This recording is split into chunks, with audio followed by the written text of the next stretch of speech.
Hello, I am Jacques Halbronn. I would like to continue to speak with you to talk about French astrology and the latest developments in my work on astrology and on cycles, and especially about Saturn and the fixed stars, the main fixed stars, which are the rural fixed stars, that is Aldebaran, Antares, Regulus, and from Halot. And I would like to underline the specific point about aspects. Why do we have harmonic and disharmonic aspects? And it's connected with the theory, according to me, of the cycle. There are two moments of the cycle: the conjunction and what I call the disjunction, which could be assimilated to the idea of a square or even opposition or semi-square, more precisely in the case of the cycle of 7 years. The problem is, what does it matter? What is a disharmonic aspect in the chart, but also within the cycle? And this is my contribution. My contribution is inspired by my research on cycle. I have noticed that when there is a disjunction, there is a sort of change of orientation. You are on a certain rail, and suddenly you change your orientation. Like a square. Go like that, and suddenly, okay, on the right, on that, you change. You're not respecting the right line. Although the word square would be assimilated semantically to the idea of right. But because we say in French the right angle for describing a 90 degrees. But it's a confusion which is not important here. So the thesis behind this idea is that the conjunction instaurs a sort of direct process. You go according to a very specific way, and you don't have to change or to deviate in any case, in any sort. But comes a certain moment, and this deviation will occur.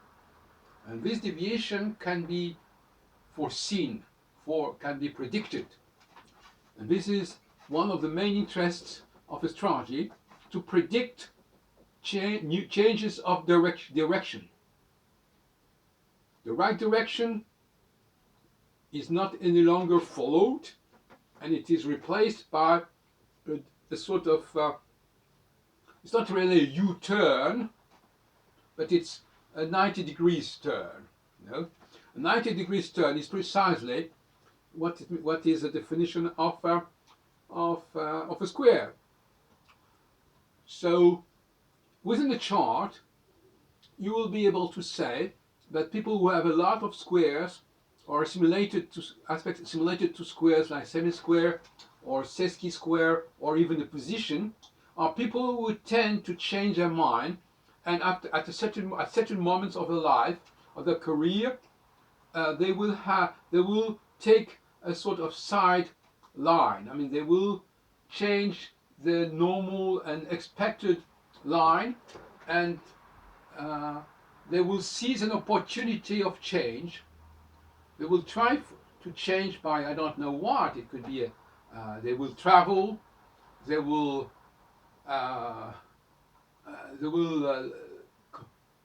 encounter new people. They will create new connections between people within a couple, for instance. They will accept certain proposals which are made to them, which will change their representation. Generally, I would say that it is an unexpected situation, an unexpected prospect. Something, for instance, you had in your dreams, in a sort of way, as we say in English, not even in your dreams. You had that in your dreams, or not even in your dreams, and then suddenly it happens, it is given to you, it is accessible. For instance, in 67, the 6 Days War was a sort of an expected surprise for Israeli in general, and more generally for the Jews in the world. Jerusalem, which was left beyond the frontier, I mean the old Jerusalem and with the Wailing Wall, were not within the state of Israel, were not visited by Jews, and suddenly it becomes a part of Israel in a sort of way. At least it becomes a place where Jews can go very easily. And this is one example. Another example is 1989, when suddenly, after a short time, the republics of Eastern Europe, who were satellites of Russia, we have been satellites for 40 years, more or less, become free from the power of the Russians, and that was totally unexpected. That's also something which could have been predicted. It has been predicted in a way by André Barbeau, but he didn't mention what it was going to happen. So it is really useless when you make a prediction and you don't say what's going to happen. He said where it's going to happen, when it's going to happen. He doesn't say what's going to happen. Well, I mean, what is going to happen? I don't mean he has to say exactly what's going to happen, but he has to be much more precise than he has been. It is not enough to say it's going to be an important moment or something like that, or a moment of tension. Well, this is not enough. So it has to be more precise in the limits of a proper speech that you can give on a certain level without becoming a clairvoyant or something like that, or a medium. Nothing against them, of course, but it's different. And I have been working a long time to reach this formulation, I must say. One of the questions is, what comes before? You start with the square and then the conjunction, or you start with the conjunction then the square. It is not a very, very important problem, actually, I would say, because in any case it's a sort of succession of A, B, A, B, A, B, and so anyway, when you are in B, you come from B, and you go to B. When you are in B, you come from A, and you go to A. So this is not a major problem, but we could consider more seriously, of course, that the conjunction will be first moment, and the disjunction will be the second moment. Yeah, because quite clearly the conjunction is which gives the main direction, the main structure, and when the conjunction is not strong enough, powerful enough, then there is a sort of deviation. It's normal. When the power is not strong enough, then things start to go to a certain dispersion, to shift with a sort of disorder, and it's an opportunity, as a matter of fact, to see different new things. It's an opportunity to embrace new possibilities.